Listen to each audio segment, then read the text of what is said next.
Assalamualaikum warahmatullahi wabarakatuh.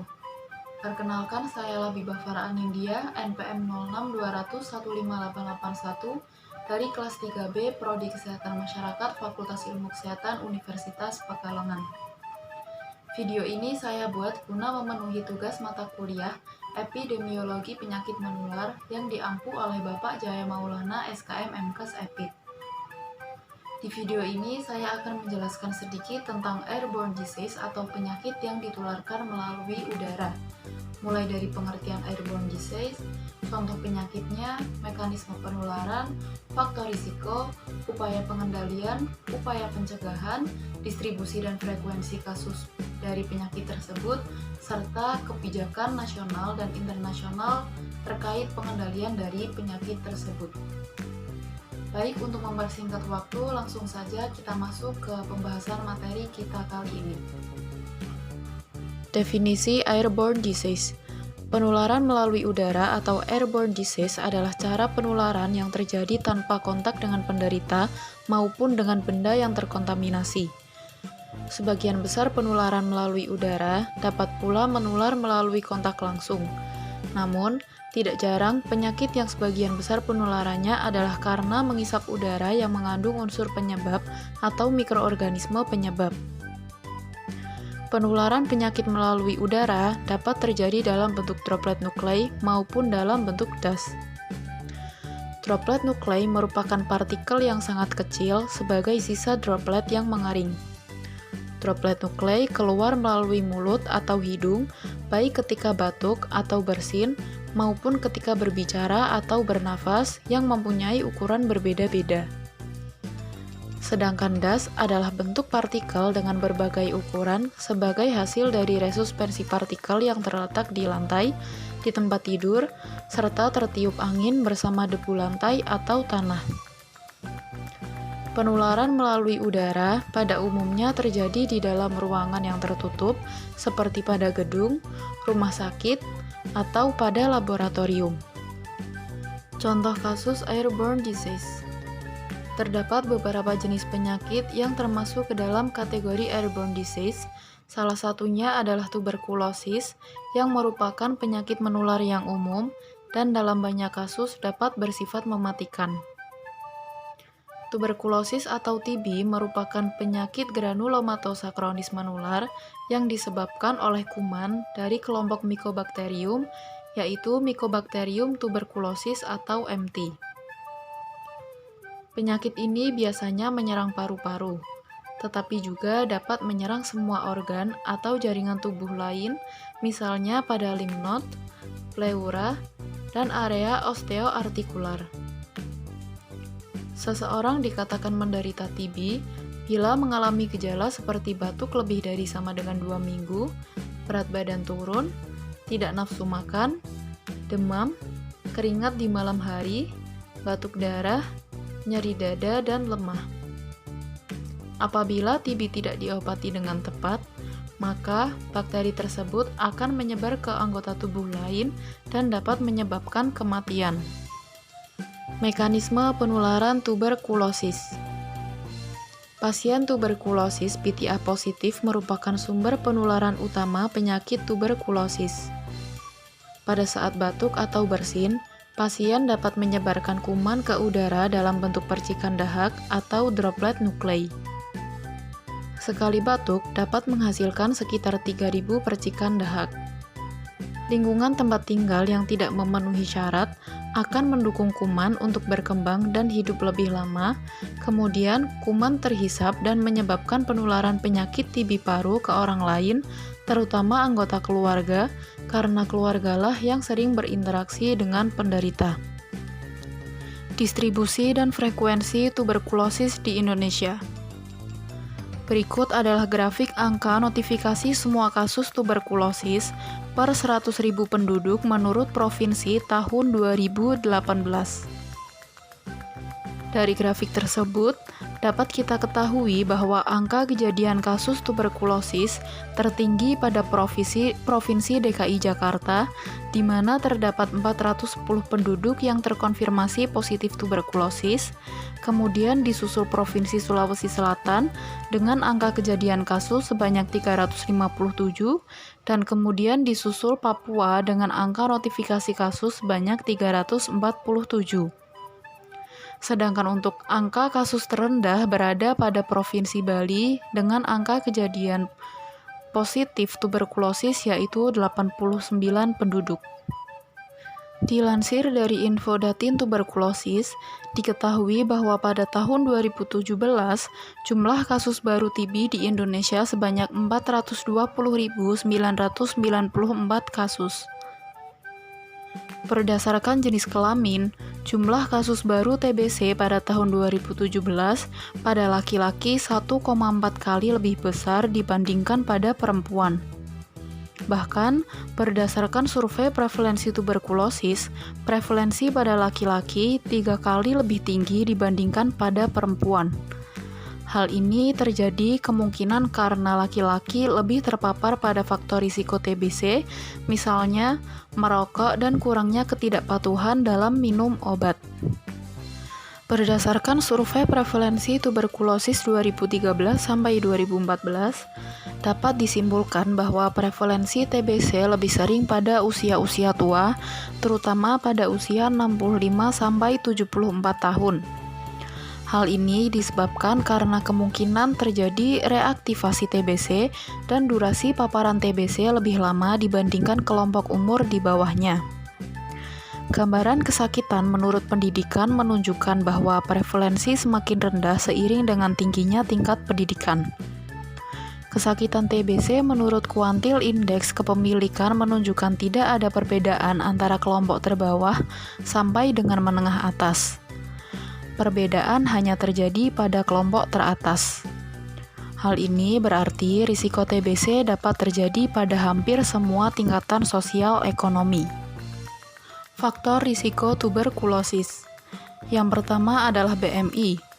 BMI yang underweight akan mempengaruhi daya tahan tubuh seseorang sehingga meningkatkan risiko kejadian tuberkulosis paru.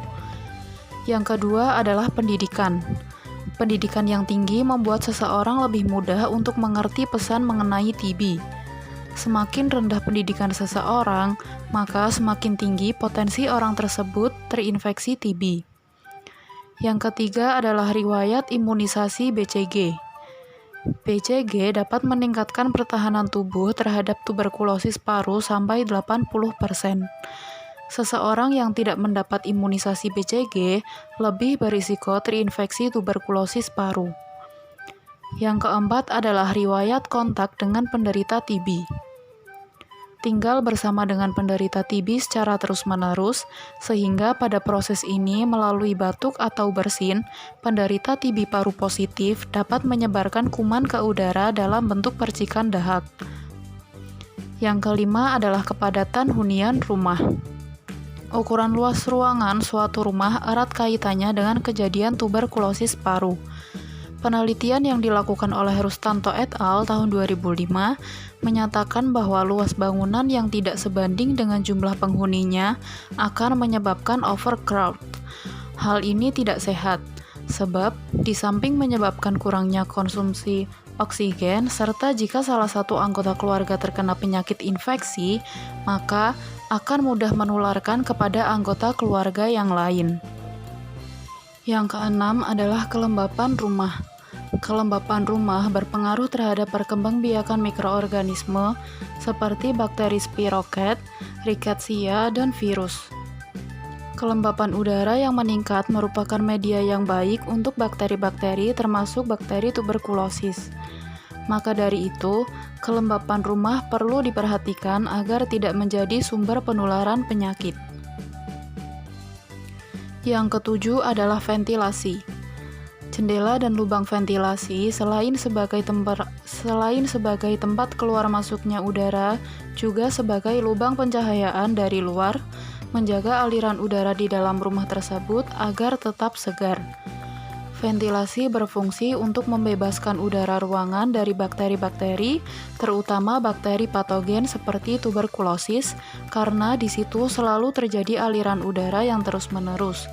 Maka, ventilasi rumah juga harus diperhatikan agar sirkulasi udara di dalam rumah tetap bagus dan segar. Yang ke-8 adalah riwayat merokok.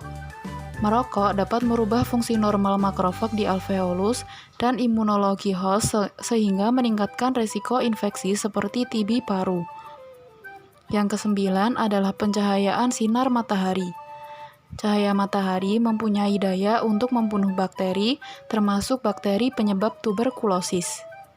Sinar matahari dapat dimanfaatkan untuk pencegahan penyakit tuberkulosis paru dengan mengusahakan masuknya sinar matahari pagi ke dalam rumah. Rumah yang tidak masuk sinar matahari mempunyai risiko menderita tuberkulosis 3-7 kali dibandingkan dengan rumah yang dimasuki sinar matahari.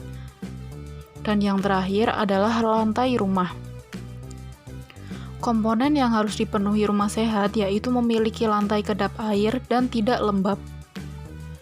Jenis lantai tanah memiliki peran terhadap proses kejadian tuberkulosis paru melalui kelembapan dalam ruangan. Lantai tanah cenderung menimbulkan kelembapan. Pada musim panas, lantai menjadi kering sehingga dapat menimbulkan debu yang berbahaya bagi penghuninya. Cara pencegahan tuberkulosis. Upaya pencegahan tuberkulosis dapat dilakukan melalui 3 tingkat pencegahan. Yang pertama adalah upaya pencegahan primer yang terdiri dari pencegahan umum dan pencegahan khusus. Pencegahan umum adalah dengan mengadakan pencegahan pada masyarakat umum, contohnya seperti pendidikan kesehatan masyarakat serta kebersihan lingkungan. Sedangkan pencegahan khusus ditujukan kepada orang-orang yang mempunyai risiko terkena penyakit. Tingkat yang kedua adalah upaya pencegahan sekunder. Upaya pencegahan sekunder merupakan upaya manusia untuk mencegah orang yang telah sakit agar sembuh, menghambat progresivitas penyakit, menghindarkan komplikasi, dan mengurangi ketidakmampuan. Pencegahan sekunder dapat dilakukan dengan cara mendeteksi penyakit secara dini dan mengadakan pengobatan yang cepat dan tepat. Tingkat pencegahan yang terakhir adalah pencegahan tersier. Pencegahan tersier dimaksudkan untuk mengurangi ketidakmampuan atau mengadakan rehabilitasi. Upaya pencegahan tersier dapat dilakukan dengan cara memaksimalkan fungsi organ yang cacat, membuat protesa ekstremitas akibat amputasi, dan mendirikan pusat-pusat rehabilitasi medik. Upaya pengendalian tuberkulosis. Salah satu upaya pengendalian tuberkulosis yang dapat dilakukan yaitu dengan cara meningkatkan kepatuhan minum obat anti-tuberkulosis atau OAT.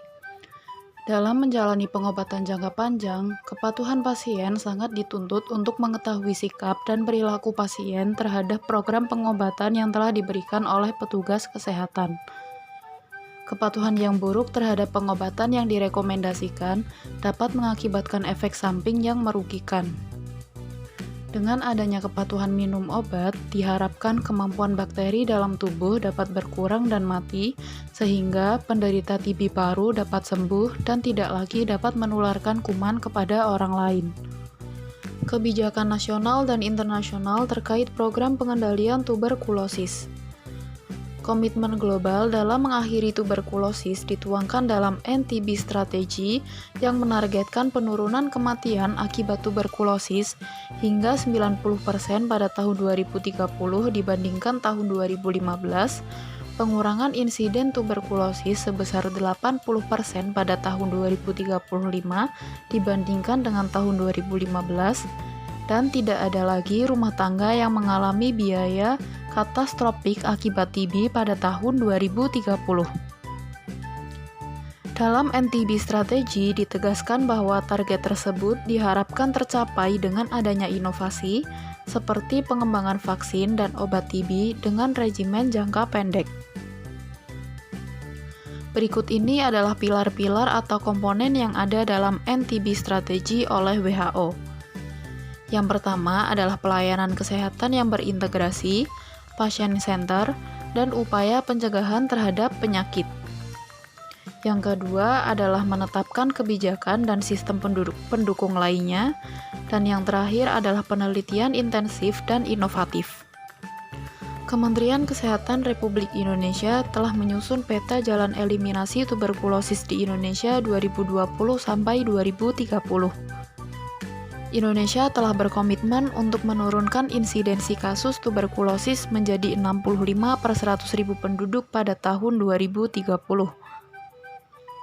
Upaya menuju eliminasi tuberkulosis di Indonesia pada tahun 2030 seperti yang telah diamanatkan dalam RPJMN 2020 sampai 2024 dan Strategi Pembangunan Kesehatan Nasional 2020 sampai 2024 akan dicapai dengan penerapan 6 strategi, yakni yang pertama adalah penguatan komitmen dan kepemimpinan pemerintah pusat, provinsi, dan kabupaten atau kota untuk mendukung percepatan eliminasi tuberkulosis 2030.